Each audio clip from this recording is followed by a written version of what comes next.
Okay, so let me begin by introducing algebraic coding theory. Now, we talked about coding theory in terms of cryptography. Cryptography is to make messages secret. That's actually not the most common and most important use of coding theory. Coding theory is used in communication. Whenever you use your cell phone, you're using coding theory. The reason why you use coding theory in cellular communications is when you transmit data, you're transmitting it over a medium, or for phones, you're transmitting over a phone line. Whenever you transmit information over a medium, the message is affected by noise. This noise can corrupt the message. So you want to be able to send the information in such a way that any errors introduced by noise can be corrected. Now, when you're sending messages over phone lines, that's not as much of a problem, but just imagine if you're sending information over the airwaves with all kinds of other signals going on. You can imagine there's a huge amount of noise that's present in the communications channel. So this coding theory is the way that people deal with this. It's an extremely important topic, and millions, if not billions of dollars are invested in coding theory and coding theory innovations in the communications industry. Now, one of the nice things about coding theory is it does rely very much on concepts that we've talked about. For instance, modular arithmetic, cosets, and groups. So we'll get there in a little bit. Let me first talk about coding theory basic terminology. All right, so here he talks about a simple model of a communication system. So let me jump to that figure, which is on the next page. All right, so this is a typical diagram of a communications link. And one thing to notice is that here you have encoder on the inside and decoder on the outside. Here you have transmitter on the inside and you have receiver on the outside. So this part is what the source does, and then this part is what the receiver does. And then here's where the channel is, right here.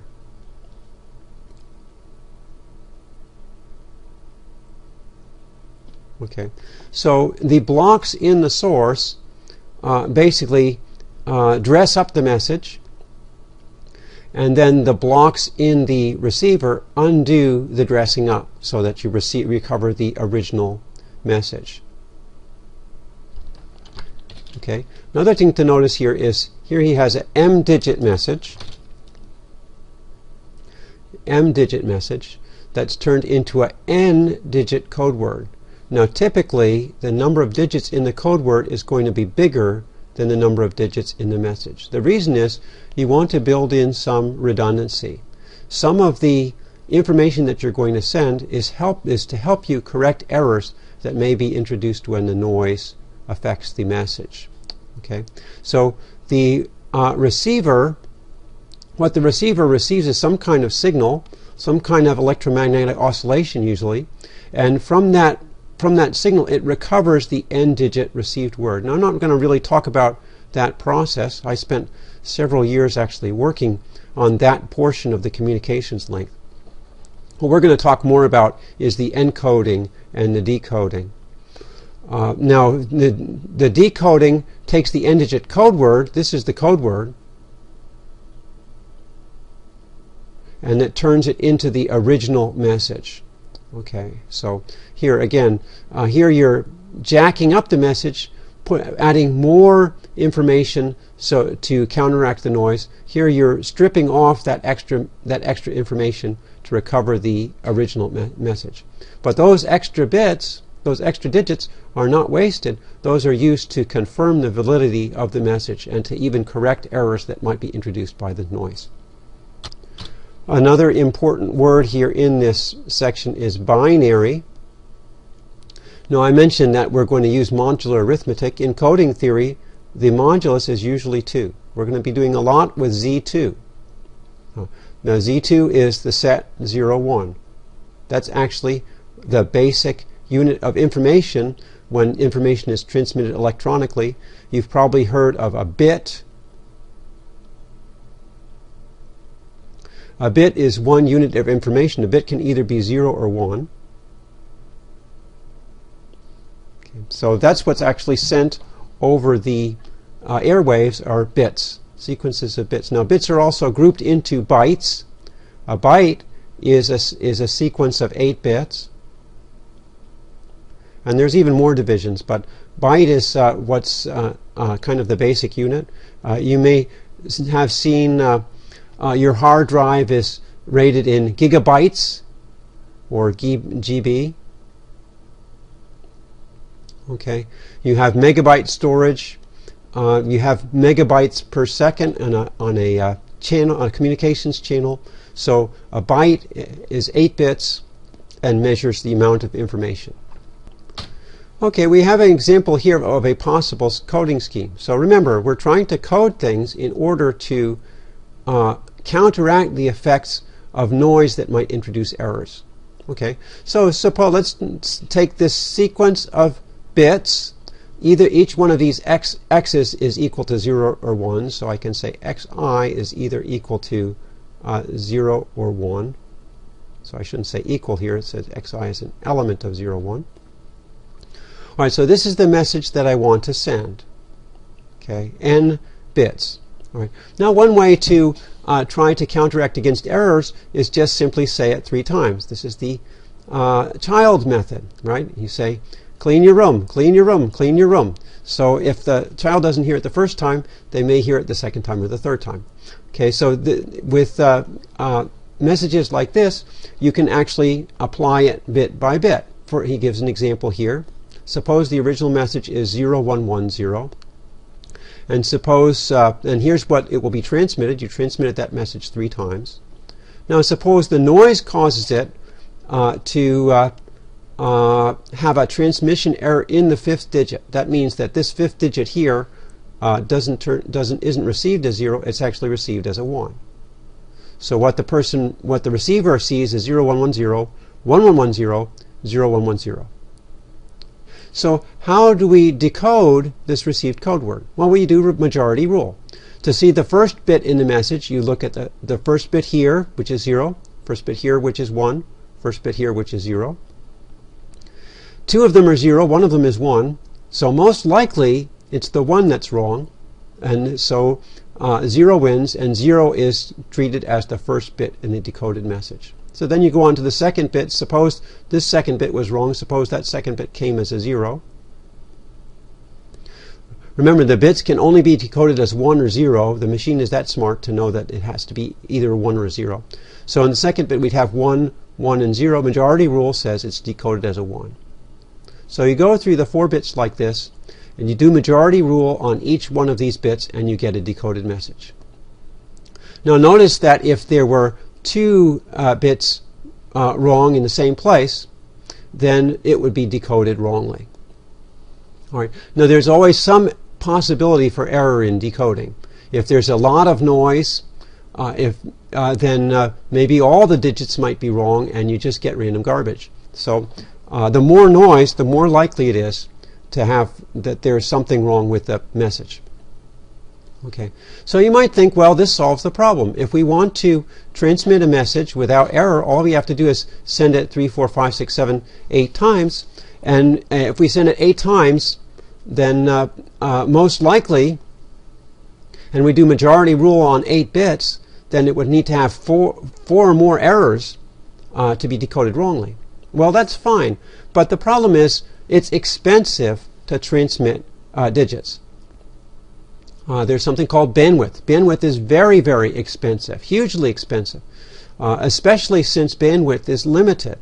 There's only a certain amount of bits that can be sent over the airwaves, and different companies pay, again, millions and even billions of dollars to get bandwidth. So to be able to send the same message with fewer bits is economically, it's the holy grail of communications. And even a decrease in 1% of the amount of bits needed to send a message could be worth millions and perhaps billions of dollars. So that's why this field is such a important commercially important field. Okay, well, let me talk about parity check. This is very common in your computer. So here, this introduces the ASCII code that you may have heard about.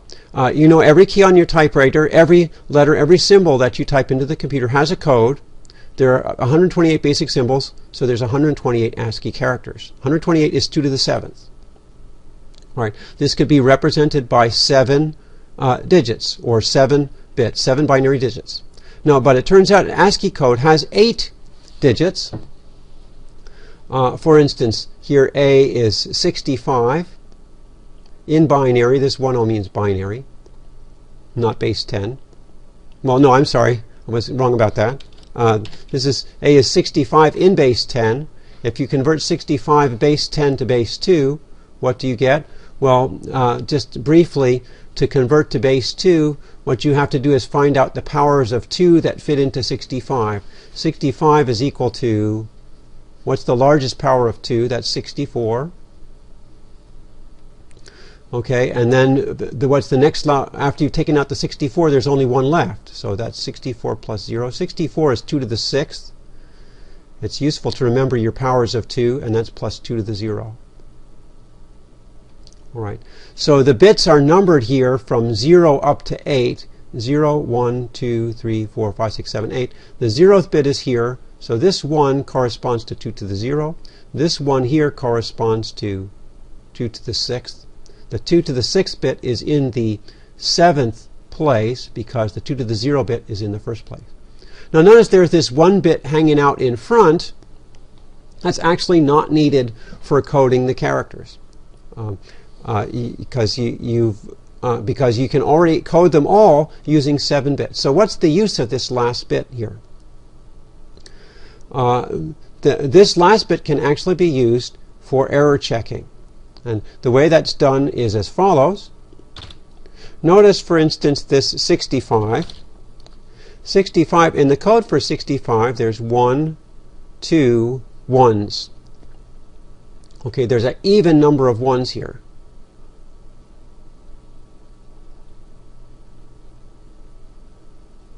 Okay. In this 66, there's also 1, 2, so this also has an even number of ones. Here, 67, 1, 1, 1, 1. This has an odd number of ones. Okay, so what you do is you use the leading digit to indicate whether the original character has an even number or an odd number of ones in its binary representation. So when you transmit the 65, since 65 has an even number of ones in its binary representation, you would transmit this bit as a 0. In B, for B, 66, it's the same. For B, C67, you would transmit this 0 as a 1. And that leading 1 indicates that, okay, the character that I'm transmitting has an odd number of ones in its binary representation. So if you receive even number of ones in the next 7 bits, you know that there's been an error. Unfortunately, you don't know where it is, but you do know there's been an error. So this scheme, whereas you use 1 bit to check the number of ones in the remaining bits, is called parity check, and this leading bit is called a parity check bit.